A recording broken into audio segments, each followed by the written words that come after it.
Hello friends, welcome to my channel Kavi dream vlog. இன்றைக்கி நம்ம ரொம்ப டேஸ்டியாக கருவேப்பிலை குழம்பு ரெசிபி பண்ண போகிறோம். டிஃப்ரெண்ட்டாக இந்த மாதிரி செஞ்சு கொடுத்தா எல்லாரும் விரும்பி சாப்பிடுவாங்க. ஹெல்த்தியான இந்த ரெசிபியை எப்படி பண்ணுறதுன்னு பார்க்கலாம் வாங்க. 1/2 டேபிள் ஸ்பூன் தனியா, 1 டேபிள் ஸ்பூன் மிளகு, 1/2 டீஸ்பூன் சீரகம், 6 வெந்தயம் சேர்த்துக்கலாம். இப்போ இதை நல்லா வறுத்துக்கலாம். 1 ஹேண்டுஃபுல் கருவேப்பிலை சேர்த்துக்கலாம்.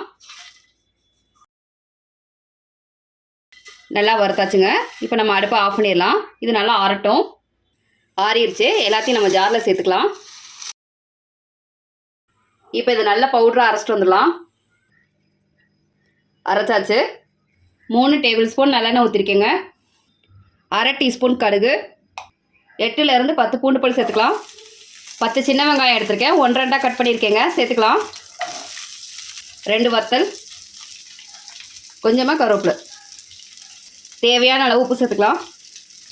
இது எல்லாத்தையும் நல்லா மிக்ஸ் பண்ணி வதக்கிக்கலாம். வெங்காயம் நல்லா வதங்கிருச்சு. 1 தக்காளி சேர்த்துக்கலாம்.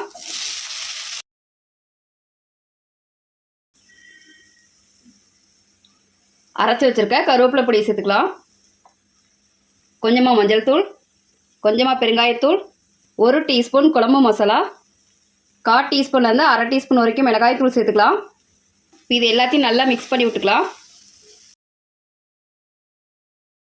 ஸ்மால் நெல்லிக்காய் சைஸில் புளி எடுத்து கரைச்சி வச்சுருக்கேங்க, சேர்த்துக்கலாம். இப்போ இது எல்லாத்தையும் நல்லா மிக்ஸ் பண்ணி விட்டுக்கலாம். லோ ஃப்ளேமில் 10 நிமிஷம் இது நல்லா கொதிக்கட்டுங்க. 10 மினிட்ஸ் ஆயிடுச்சுங்க. பாருங்கள், புளிக்கரசெல்லாம் நல்லா வற்றி நல்லா கிரேவி பதத்துக்கு இருக்குது. இந்த ஸ்டேஜில் நம்ம அடுப்பை ஆஃப் பண்ணிடலாம்.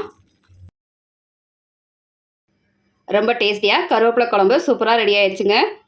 இதே மாதிரி நீங்களும் உங்கள் வீட்டில் செஞ்சு பாருங்கள். இந்த வீடியோ உங்களுக்கு பிடிச்சிருந்தா லைக் பண்ணுங்கள், ஷேர் பண்ணுங்கள், மறக்காமல் சப்ஸ்கிரைப் பண்ணுங்கள்.